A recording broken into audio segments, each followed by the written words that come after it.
Delhi liquor scam కేసులో MLC కవిత దాఖలు చేసిన బెయిల్ పిటిషన్పై రౌస్ అవెన్యూలోని సీబీఐ ప్రత్యేక కోర్టు ఇవాళ విచారణ చేపట్టనుంది.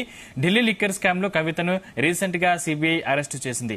కేసుకు సంబంధించి ఈడీ పలుమార్లు ఆమెను విచారించి మార్చి 15న అరెస్టు చేసింది. కవిత ప్రస్తుతం తిహార్ జైల్లో జ్యుడిషియల్ కస్టడీలో ఉన్నారు. ఈ టైంలో ఆమె జైల్లో ఉండగానే సీబీఐ అధికారులు ఈ నెల 11న అరెస్టు చేశారు. ఏప్రిల్ 23 వరకు కవిత తిహార్ జైల్లో జ్యుడిషియల్ కస్టడీలో ఉన్నారు. అయితే ఈడీ, సీబీఐ కేసులకు సంబంధించి బెయిల్ కోసం కవిత కోర్టును ఆశ్రయించారు. విచారణకు స్వీకరించిన జస్టిస్ కావేరి భువేజా నేతృత్వంలోని ధర్మాసనం 2 గంటలకు విచారణ చేపట్టనుంది.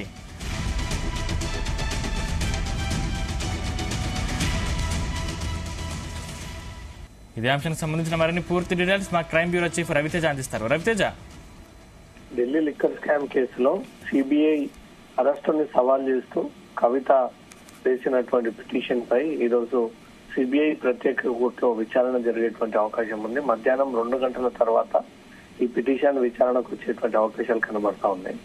ఇప్పటికే ఎన్ఫోర్స్మెంట్ డైరెక్టరేట్ గత నెల మార్చి 15వ తేదీన అరెస్టు చేయగా పలుసార్లు ఈ కేసుకు సంబంధించి సిబిఐ నోటీసులు అందజేసిన వివరణ ఇవ్వాలంటూ, విచారణ ఎదుర్కోవాలంటూ కూడా ఎన్నిసార్లు లేఖ ద్వారా ఇన్ఫర్మేషన్ ని షేర్ చేసినా కవిత దీనికి రెస్పాండ్ అవ్వకపోవడంతో ఈ నెల 11వ తేదీన సిబిఐ అధికారులు తిహార్ జైల్లో ఉన్నటువంటి కవితను అరెస్టు చేసి నేరుగా అక్కడి నుంచి రౌస్ అవెన్యూ కోర్టులో ప్రొడ్యూస్ చేయడంతో కోర్టు ఈ నెల 23 వరకు, అంటే రేపు 23 వరకు కూడా జ్యుడిషియల్ రిమాండ్ విధించింది. కవితకు విధించినటువంటి 14 రోజుల జ్యుడిషియల్ రిమాండ్ రేపటితో ముగిసినటువంటి వెంటనే కవితను మళ్లీ రౌస్ అవెన్యూ సిబిఐ ప్రత్యేక కోర్టులో హాజరుపరచనున్నారు. ఒక పక్క ఎన్ఫోర్స్మెంట్ డైరెక్టరేట్ కేసు ఇన్వెస్టిగేషన్ నడుస్తా ఉంది.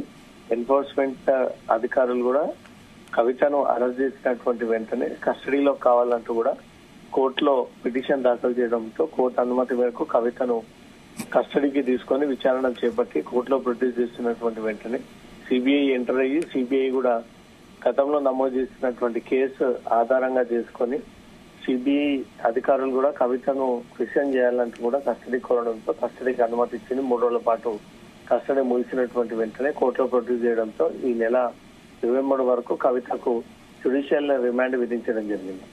సిబిఐ అధికారులు అరెస్టు సవాల్ చేస్తూ కవిత వేసినటువంటి బెయిల్ పిటిషన్ ఈ రోజు మధ్యాహ్నం 2 గంటల తర్వాత విచారణకు వచ్చేటువంటి అవకాశం ఉంది. ఈ రోజు విచారణలో కవితకు బెయిల్ లభిస్తుందా లేదా మళ్ళీ జైలుకేనా అనే దానిపై మాత్రం బీఆర్ఎస్ నేతల్లో ఒక టెన్షన్ నెలకొంది. 2 గంటల తర్వాత కవిత తరఫున న్యాయవాదులు, కవిత లీగల్ టీం, కవిత కుటుంబ సభ్యులు కూడా అందుబాటులో ఉన్నటువంటి వ్యక్తులందరూ కూడా ఢిల్లీలోనే కవిత తీర్పు కోసం ఎదురు చూస్తా ఉన్నారు.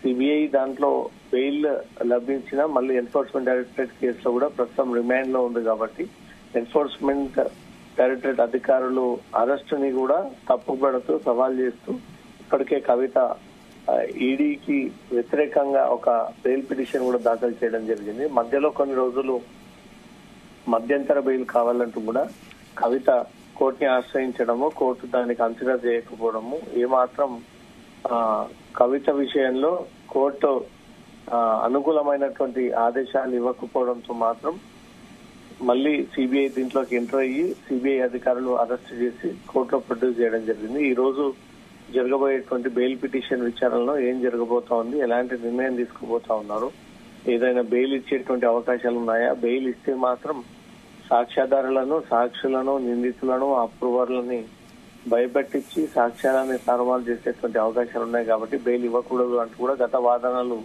సిబిఐ తరఫున న్యాయవాదులు కోర్టుకి పూర్తి స్థాయిలో భవిష్యత్తు ఎలా ఉంటుంది కవితకు బెయిల్ ఇస్తే అనే దానిపై కూడా వాదనలు వినిపించి అవన్నీ కూడా కళ్ళకు కట్టినట్టుగా కూడా వాదనలు వినిపించడం జరిగింది.